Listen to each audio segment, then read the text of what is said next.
What's going on, hustlers? Back at you guys with another video. As you could tell by the title of the video, we are going to be discussing how do you properly request pricing and availability via email.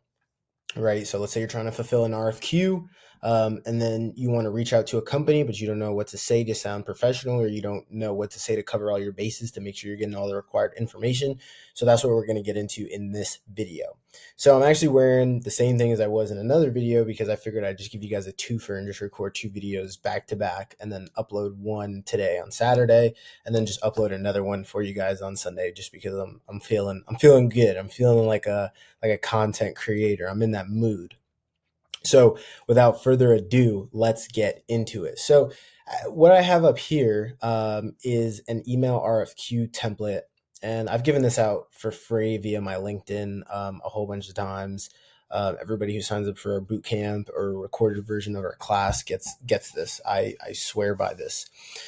So what we have here is the approved source page on DIBs. Shout out DIBs, this terrible user interface that's so archaic. Every time I go back, I have to refresh the screen.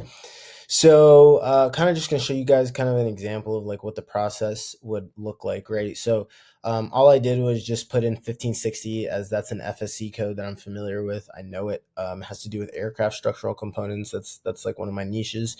So I just came here, searched, picked the second solicitation that was open. I didn't want to deal with this one because it had tech docs and it was SDVOSB. So I was like, let's just do an unrestricted one. So let's say you've already done your market research, you know what kind of niche you want, you know what FSC code corresponds to that niche, you throw it in DIBs, then you look at all the RFQs that are open, right?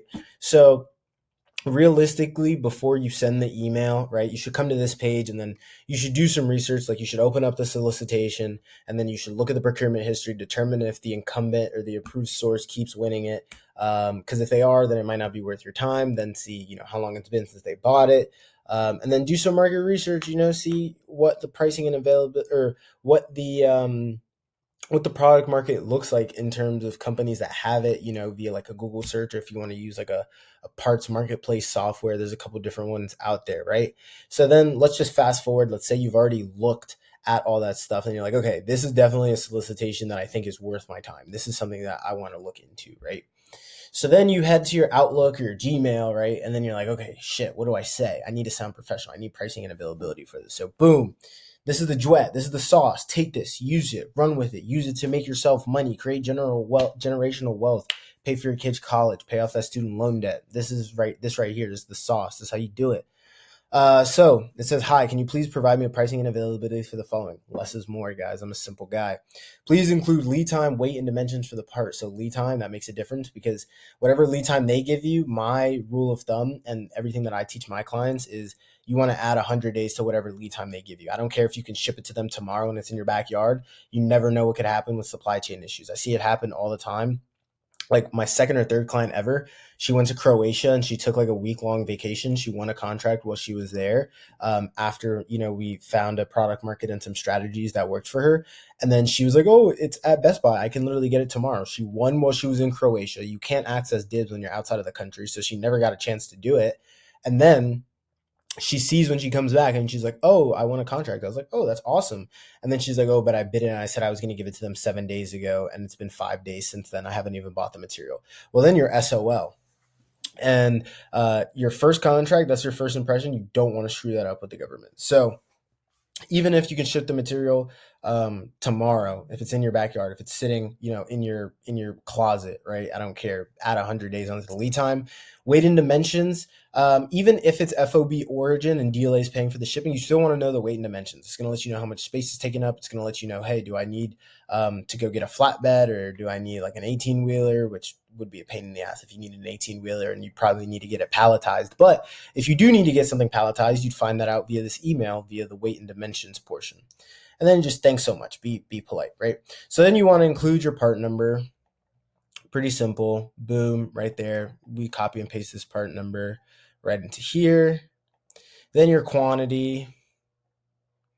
And one thing I want to mention, I'm not going to open up this solicitation just because I'm running a bit short on time, but you can see the quantity here, but you have to make sure you open up the solicitation and look at the unit of issue. I see it happen probably with every single month this happens. I get it. I go through like probably right now I'm on retainer with 2 companies, and then I have a revolving door of like 3 other slots, right? So every single month when I work with 3 new companies, at least one of them has an instance where they don't look at the unit of issue on the quantity, right? It might be like 8 pairs or 8 packages, and a package is 10 units. So then it really ends up being 80 units each, right? And they misquote themselves because they don't look at the unit of issue. So you want to open up the solicitation, make sure the unit of issue is each or package or whatever it is, and you want to make sure that you've got a great or you have a firm grasp or an understanding of how many units DLA actually needs.